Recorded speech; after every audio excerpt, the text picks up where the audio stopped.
আমরা তিনজন এসছি, বিজনবাবু, বিবেকানন্দ দাস এবং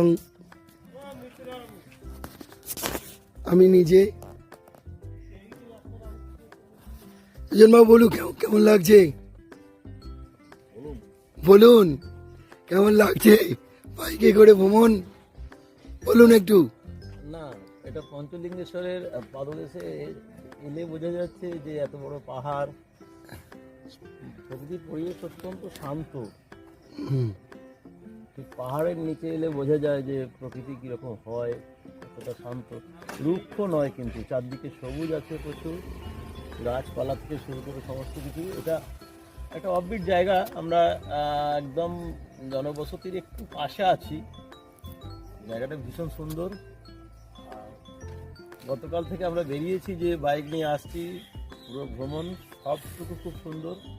যদিও সবটাই প্রদীপবাবুর কৃতিত্ব, প্রদীপবাবুরই প্ল্যান, আসার সমস্ত কিছু, সঙ্গে বিবেক আছে। দারুণ লাগছে। চলুন একটু স্যার, ঘুরে ঘুরে দেখাবেন, চলুন একটু। এখানকার পরিবেশ অত্যন্ত ভালো, দেখুন আসুন। এই এত সুন্দর প্রাকৃতিক পরিবেশ আমার মনে হয় না যে মানুষের হাতে ছায়া পড়লে এত সুন্দর থাকবে। এখনো পর্যন্ত এর যা প্রাকৃতিক সৌন্দর্য আছে খুব সুন্দর। বিবেক বলো, তুমি তোমার অভিজ্ঞতা বলো। বিবেক বলো কেমন লাগলো? আর যে বলে দিয়েছেন যে প্রাকৃতিক সৌন্দর্যের কথা, প্রকৃতি সব জায়গাতেই সুন্দর। আসলে আমরা প্রকৃতির জায়গার মধ্যে রাখার মতো নিজেদেরকে সময় দিই না। এই যে সময় দিয়ে একটা জায়গায় এসে বসেছি, আস্তে আস্তে সন্ধ্যা ঘনীভূত হচ্ছে এবং এখানকার নিস্তব্ধ প্রাকৃতিক পরিবেশে পাখিরা তার নিজস্ব নিরেতে ফিরে যাচ্ছে।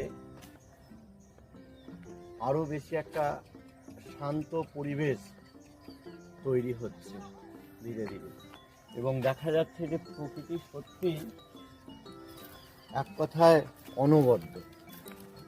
এই দিকটা দেখুন, একটু সুন্দর জল দেখুন, একটা পাহাড় কেটে যে এইগুলো উঠেছে প্রকৃতি তৈরি করার জন্য, যে লোকের বাড়ি ঘরদোর বা রিসোর্ট তৈরির জন্য, ওখানেই জল জমে একটা সুন্দর জলা তৈরি হয়েছে। এটাও কিন্তু পাহাড়ের কোলে অত্যন্ত সুন্দর লাগছে, খুব ভালো। ঠিক আছে। এই জায়গাটা একটু আগে বোধহয়